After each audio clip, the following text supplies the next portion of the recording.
안녕하십니까, 레필입니다. 3월 26일 두산 에너빌리티 보도록 하겠습니다. 증시 먼저 보겠습니다. 코스피 1.08% 상승했고요. 코스닥은 0.7% 상승하면서 마무리가 되었습니다. 외국인 투자자 3,500억 매수, 기관 투자자 2,600억을 매수하면서 양매수 진행되었고요. 코스닥은 640억 외국인 투자자 매수, 기관 투자자가 720억 매수하면서 양매수 마찬가지로 진행되었습니다. 자, 오늘도 코스피 상승으로 진행되었는데요. 반도체 관련 종목들이 또 올라가기 시작하니까 코스피 지수가 바로 반등을 합니다. 쌍봉 근처에서 이제 크게 올리지 않고 계속 이제 지수를 머물러 있는 그런 모습인데요. 여기서 이제 이 상방 라인을 뚫지 말지가 상당히 관건이 될 것 같습니다. 그러나 지금 3월 26일이고요. 3월 28일까지 경제에 대한 그런 물가 지표들, 고용 지표들이 주요한 이 지표들이 발표가 될 예정입니다. 그래서 그러한 영향들로 인해서 지수가 어느 방향으로 갈지가 이제 보여질 거고요. 그리고 다음 주에는 4월 2일에는 이 트럼프의 상호 관세 발효가 있고 3월 31일에는 우리나라 코스피의 공매도 전면 재개가 있습니다. 그래서 그러한 이벤트들에 의해서 코스피가 어떠한 방향으로 가는지 좀 지켜볼 필요가 있겠습니다. 투자 수급은 외국인 투자자가 3,500억을 매수했고요. 계속 이제 최근에는 매수세를 좀 더 힘을 주는 것 같습니다.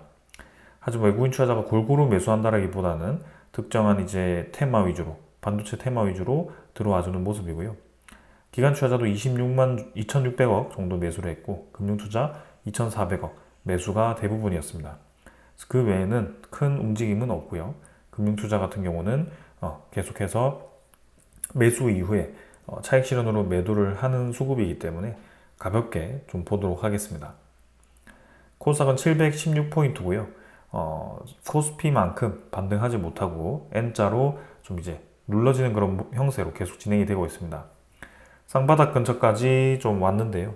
여기서 이제 다시 한번 상승을 하기 위해서는 이 코스닥의 상위 종목들이 힘을 받아야 됩니다. 그러나 코스피처럼 반도체 종목들이 이 코스닥에 좀 대장주로 있는 종목들이 없고요. 대부분 이제 바이오라든지 2차 전지 종목들 위주이기 때문에 좀 이제 최근에 약세를 많이 보이고 있습니다. 그래서 코스닥 일단 계속 약한 모습이고요. 외국인 투자자, 기관 투자자가 매수를 하긴 했지만 마찬가지 금융 투자 위주로의 매수였고요. 보험, 투신, 연기금, 기타 금융 모두 매도를 하고 있습니다. 외국인 투자자도 조금 매수를 하지만 사실 큰 영향을 주기에는 많은 매수 아니었고요. 최근에는 뭐 매수 매도를 반복하고 있기 때문에 크게 중요해 보이지 않습니다. 해외 증시는 다우 나스닥은 지금 이제 뭐 보합 수준이고요. 나스닥은 18,270포인트까지 반등을 하긴 했습니다. 그래 이제 절반 정도까지 이제 반등을 할 수 있을지를 좀 봐야 되는데요. 아직까지는 절반 정도 채 반등을 하지 못했습니다. 그래서 한 이틀 정도 반등한 걸로 우리가 판단하기는 상당히 어렵고요. 앞으로 이제 28일, 3월 말, 그 다음에 4월 2일 이렇게 또 줄줄이 주요한 경제 이벤트들이 있습니다. 그래서 그러한 것들을 좀 보면서 판단을 해야 될 것 같습니다. 여전히 저는 비관적으로 보고 있습니다. 나스닥에 대한 이 차트가 사실 굉장히 위험해 보이고요. 고점 부근에서의 움직임들이 상당히 유사하기 때문에 아랫꼬리를 달고는 있지만 사실 3월도 이 음봉으로 마감할 가능성이 커 보이거든요. 그래서 그러면 사실 이전에 나스닥에 대한 하락 패턴과 상당히 유사합니다. 그리고 이제 속도 조절론이 들어왔을 때는 이 평균적인 상승에 대한 속도를 그어봤을 때는 사실 나스닥은 꽤나 떨어져야지 지금 정상적인 속도라고 볼 수 있고요. 그만큼 지금 시장에 많은 돈이 풀려 있기 때문에 이렇게 아주 크게 지금 올라와 있는 상태입니다. 그래서 그런 부분들을 우리는 계속 생각을 해야 되고 지금 올라가는 주식이 계속 올라간다라는 그런 생각을 조금 버리는 시기가 필요하지 않나라는 생각입니다. 자, 그리고 이제 미국 원달러는 이제 1464원으로 오늘도 이제 1400원, 60원 후반 정도까지 올라갔다가 좀 눌러지는 모양새였는데요. 최근에 뭐 1470원은 계속 방어를 해주고 있습니다. 인위적인 움직임인지 모르겠지만 계속 이제 눌러주는 그런 모습이 나오고 있고요. 그래도 여전히 추세 자체는 위로 향하고 있습니다. 그래서 이제 내일부터 해서 월 말에 들어가게 되는데 그때 이 원달러에 대한 상승 압박이 계속 나올 것인지도 한번 지켜보도록 하겠습니다. 자, 그 다음에 이제 지수 선물을 보도록 하겠습니다. 선물 지표는 지금 이제 미국 증시 조금 조정을 받고 있고요. 크게 뭐 상승 하락 없이 진행되고 있습니다. 유럽 증시도 오늘은 좀 조정을 받고 있고요. 0.6%, 전반적으로는 조정세를 보이고 있습니다. 원자재 가격은 국제유가가 69달러, 70달러 근처까지 올라가고 있고요. 천연가스는 조금씩 눌러지고 있는데 여전히 평소보다 높은 상황입니다. 금값은 계속 이제 높은 상황이고요. 그래서 불확실성에 대한 리스크는 아직도 해소가 되지 않는 채로 진행이 되고 있습니다. 그 다음에 이 달러에 대한 지표를 한번 보도록 하겠습니다.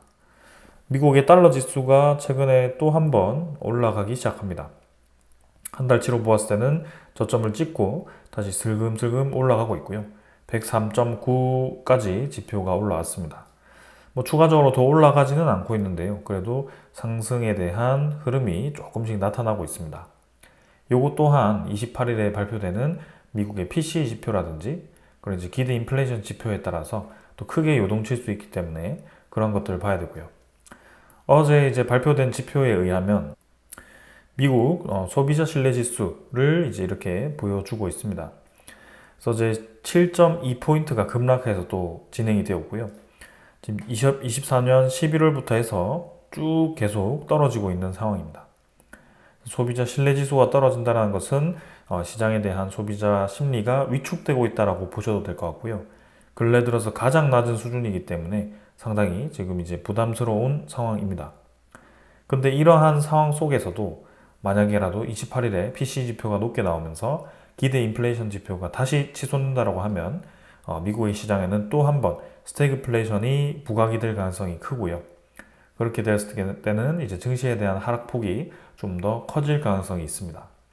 그래서 이번 주 금요일에 대한 그런 지표를 상당히 우리가 주의 깊게 봐야 되고 거기에 따라서 트럼프의 상호 관세도 조절이 될 가능성도 있습니다.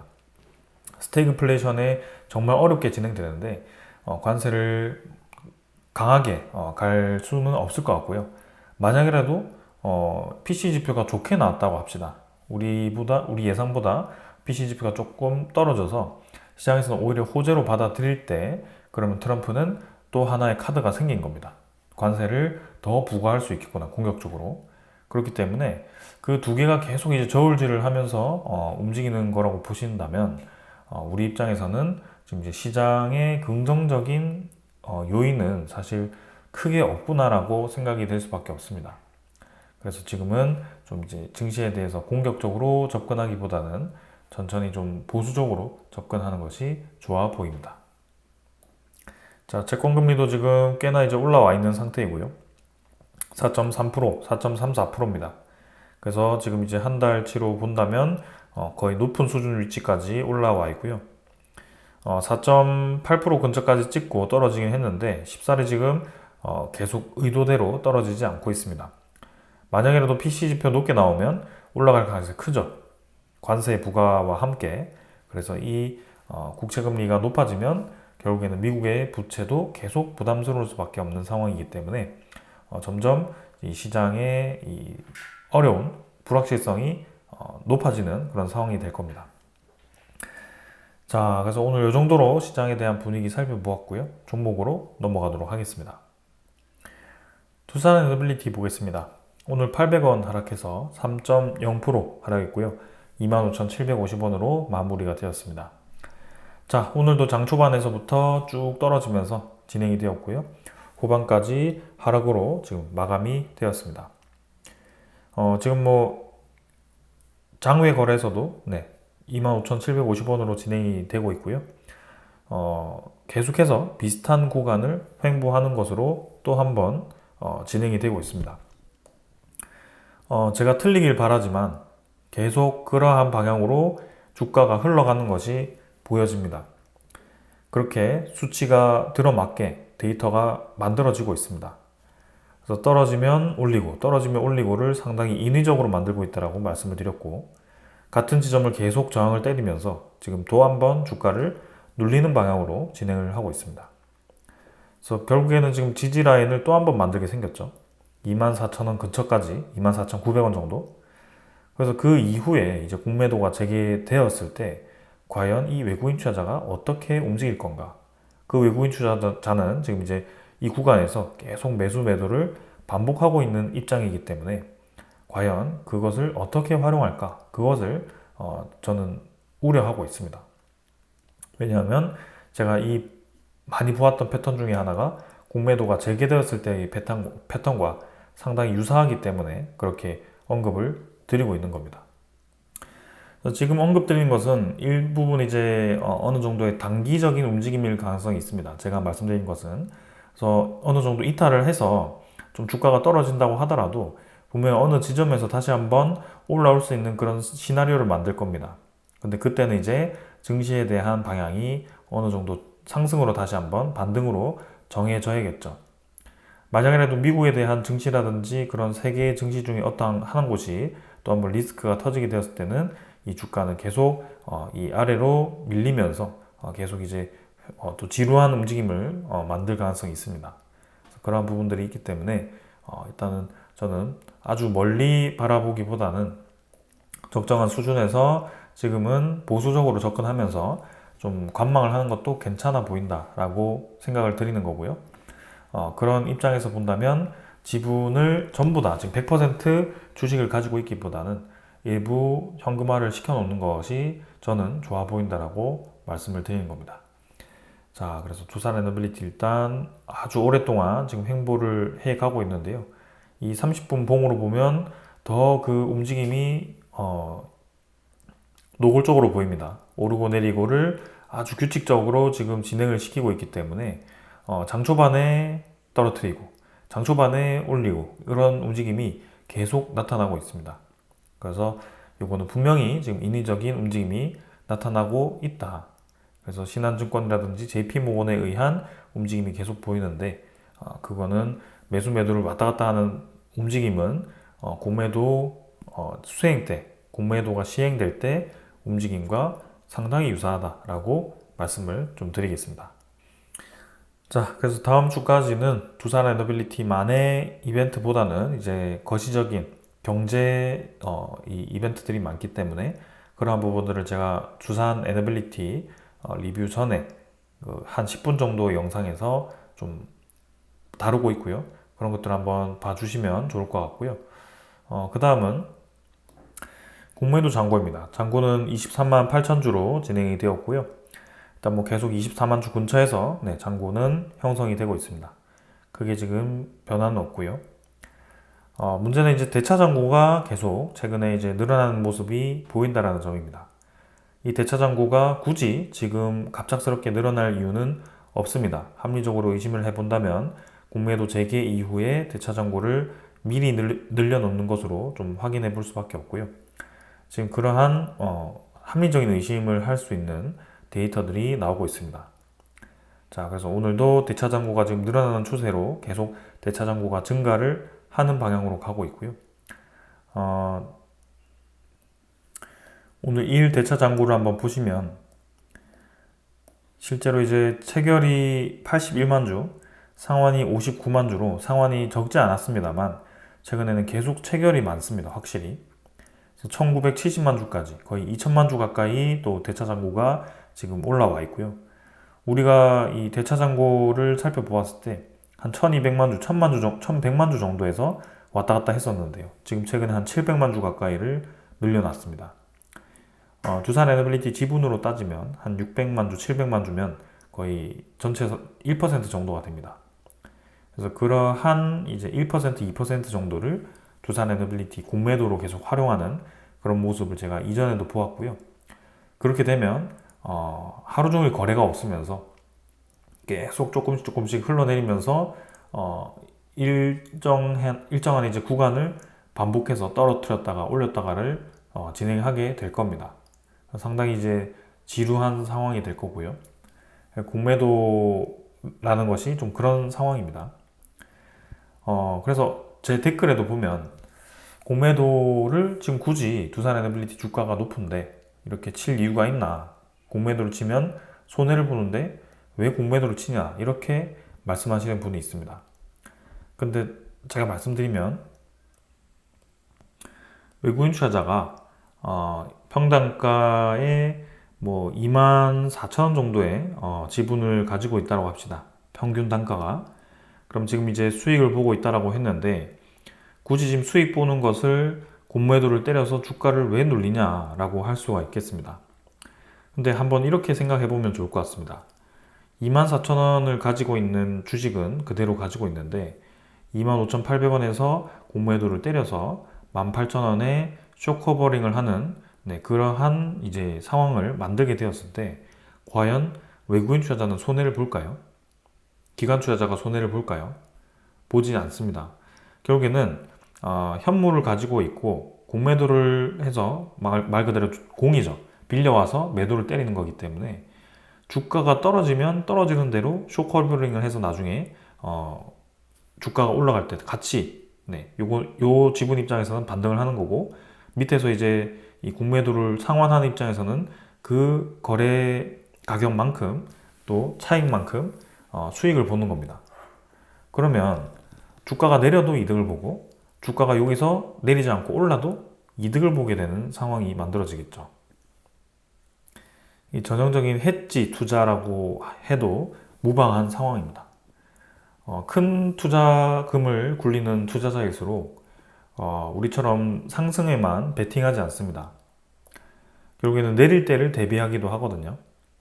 그래서 콜 옵션, 풋 옵션 이 두 개를 이제 동시에 투자를 하거나 안전 자산과 위험 자산을 같이 투자하는 이유가 그러한 이유 때문입니다. 그렇기 때문에 지금 공매도를 활용해서 주가를 떨어뜨린다고 해도 외국인 투자자는 절대 손해를 보지 않습니다. 이 그래프를 보시면 아래 이 외국인 투자자에 대한 이 지분 상승이 쭉 이렇게 올라가는 게 보이죠. 근데 이렇게 외국인 투자자가 올라가는데 주가가 계속 떨어지고 있습니다. 이때는. 그러면 이 외국인 투자자가 매수를 하면 할수록 떨어지는 이 상황이 외국인 투자자가 손해를 보는 상황일까요? 그렇지 않습니다. 결국에는 주가를 올리고 떨어뜨리고를 반복하는 그 상황 속에서 계속 이제 일정 구간에서 수익을 얻어 갔을 거고요. 그러면서 단가를 낮춰가면서 계속 지분을 높여오는 그런 패턴을 만들어 놓은 것입니다. 그래서 이제 공매도가 금지되면서 이제 두산에너빌리티가 주가가 좀 이제 힘을 받기 시작했는데 공매도가 또 재개가 되면 이러한 그림을 그릴 가능성이 충분히 있습니다. 떨어졌다가 올라가는 구간이 분명히 나오겠지만 그 이상 주가가 올라가는 것을 막으려고 들 겁니다. 그래서 그것을 이기기 위해서는 확실한 시장 소식이 나와야 된다고 계속 제가 말씀을 드렸고 그러한 부분들을 주목을 좀 하고 있습니다. 그래서 그 소식은 조금 이따가 설명드리고요. 그 다음 이제 이 두산에너빌리티 종목 상세 보도록 하겠습니다. 아직 추정 물량 대비 이제 당일 물량이 나오지 않았습니다. 오늘도 45만 주 정도 매도가 나왔고요. 보유율은 23.8%. 그래서 투자자 수급이 사실 최근에 외국인 투자자가 이렇게 하루 매수하고 3일 나눠서 매도하는 이 전형적인 공매도 활용할 때 패턴과 똑같거든요. 주가 올려놓고 차례로 떨어뜨리면서 그러한 일정 구간의 단가를 만드는 듯한 느낌. 그리고 기관 투자자도 특별하게 지금 매수를 공격적으로 하지 않고 있습니다. 그래서 이렇게 계속 조정을 받고 있고요. 그러면 주가 올라가기 위해서 어떻게 해야 되느냐? 그럼 지금 주식을 정리를 해야 되느냐? 이렇게 이제 물으실 수 있을 것 같습니다. 결론을 말씀드리면 결국에는 저는 두산에너빌리티를 보기 전에 지금 올해는 시장에 대한 리스크가 아주 크다라고 판단을 하고 있습니다. 그렇기 때문에 주식 투자에 올인을 하지 않고 있고요. 일부 이제 안전 자산에 대해서 눈을 두고 실제로 투자도 하고 있습니다. 그래서 주식 시장에서는 올해는 더 이상 추가로 매입을 하면서 계속 길게 바라보기보다는 어느 정도의 리스크를 이제 다가온다라고 생각하고 대비를 하는 것이 좋다라고 생각이 됩니다. 그래서 분명한 리스크들을 계속 제가 매일 이 리뷰 초반에 말씀을 드리고 있기 때문에 지금이라도 그 부분을 좀 눈여겨서 봐주시면 많은 도움이 되실 것 같습니다.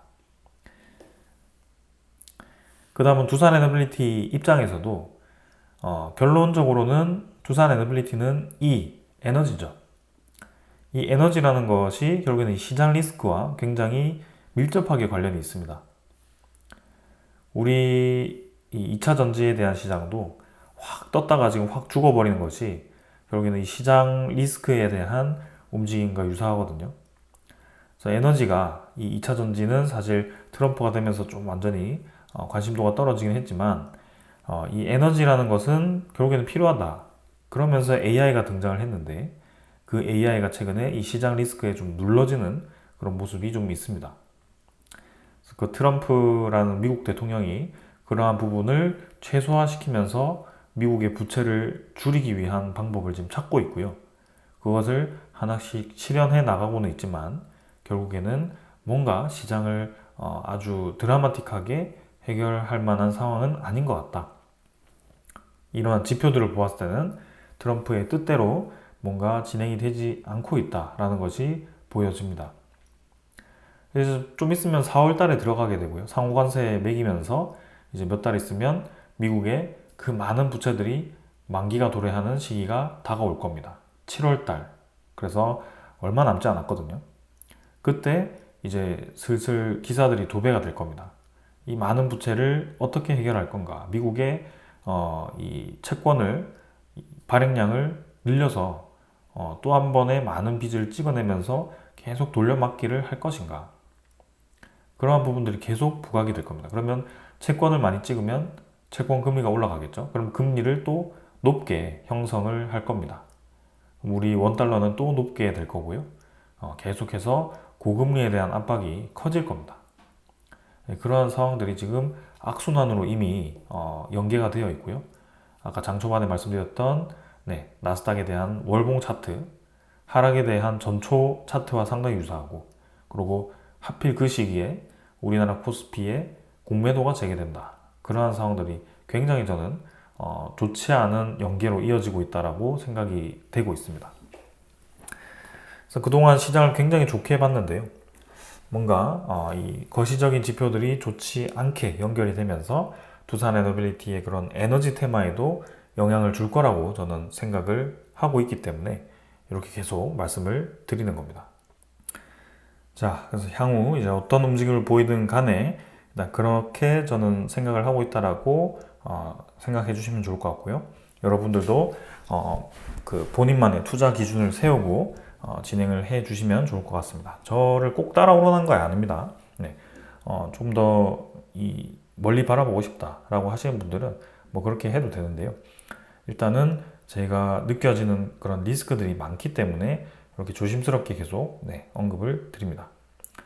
자, 그 다음에 이제 오늘 두산 에너빌리티 관련된 소식들을 좀 전달 드리도록 하겠습니다.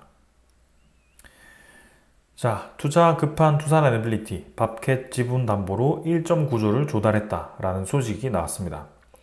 자, 결국에는 금을 확보하기 위해서 두산 에너빌리티가 선택한 것이 다행히도 다시 한번 그 지배구조 개편을 추진하는 것이 아니라 밥캣 지분을 활용해서 차입금을 이렇게 빌리는 선택을 한 것 같습니다. 자, 두산 에너빌리티가 올해 들어서 밥캣 지분을 담보로 적극적으로 자금을 융통하고 있다고 합니다. 그래서 올해만 벌써 밥캣 지분 21.64%를 추가 담보로 7,400억 원 규모의 자금을 대출을 했다고 하고요. 그래서 전체 지분의 42.31%가 이렇게 주식 담보 대출로 잡히게 되었다라고 합니다. 자, 그래서 지금 총 1조 9천억 원의 자금을 대출을 받았고요. 이 주식 담보 대출이기 때문에 이제는 두산 밥캣에 대한 그런 인적 분할은 불가하지 않을까 싶습니다. 그래서 만기가 어느 정도인지 모르겠지만 일단은 투자금을 확보하는 데는 성공을 한 것으로 보여지고요. 결국엔 차입을 한 것이기 때문에 담보로 두산 에너빌리티도 현금을 계속 확보해 나가는 것이 중요할 겁니다. 그래서 우리의 우려대로 최악의 상황은 피한 것 같다라는 생각이고, 이제 그러한 이제 이 지배구조 개편에 대한 리스크는 단기간에는 좀 해소가 되었다라고 생각하셔도 될 것 같습니다.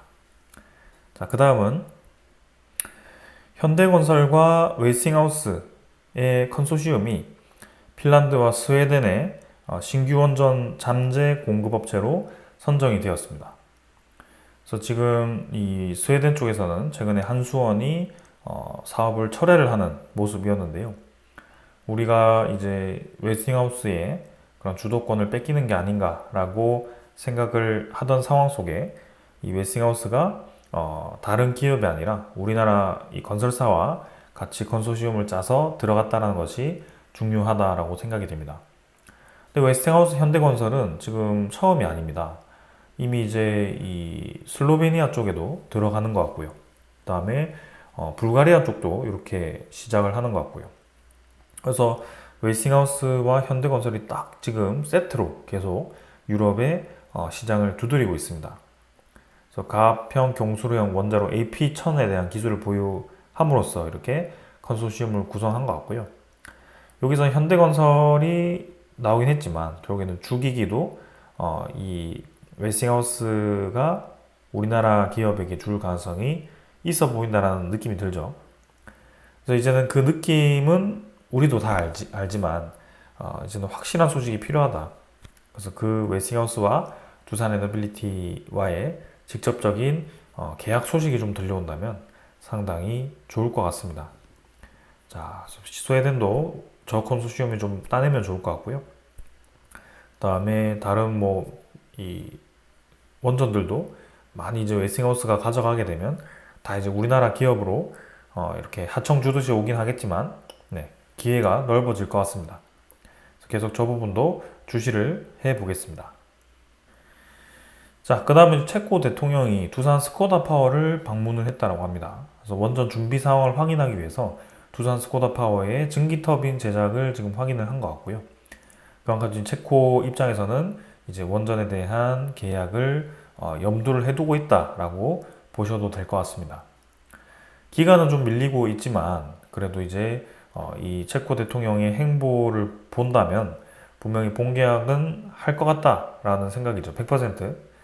근데 이제 기간이 좀 밀리면서 우리 투자자 입장에서는 이러한 불확실성을 만드는 것 자체가 지금 불리한 입장이긴 하지만 그래도 지금은 네, 체코 대통령이 움직인 만큼 저는 괜찮다라고 보고 있습니다.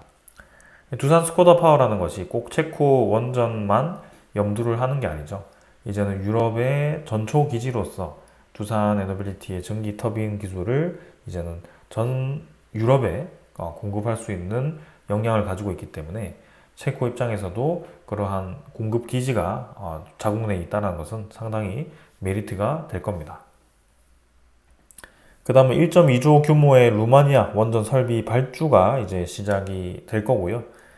이제 한수원이 수주를 했던 그런 건인데 이건 이제 두산 에너빌리티와 그다음에 한수원 이러한 기업들이 같이 수주를 한 건입니다. 그래서 두산 에너빌리티도 이쪽에서 이제 수천억 규모의 이 설비 발주를 받을 걸로 보여지고요.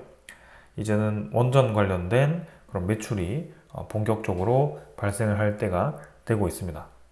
그래서 이제는 이러한 것보다도 가장 중요한 거 웨스팅하우스의 실제적인 파트너로서 두산 에너빌리티가 다시 한번 선택을 받는지 확신을 받는 거 계약이죠.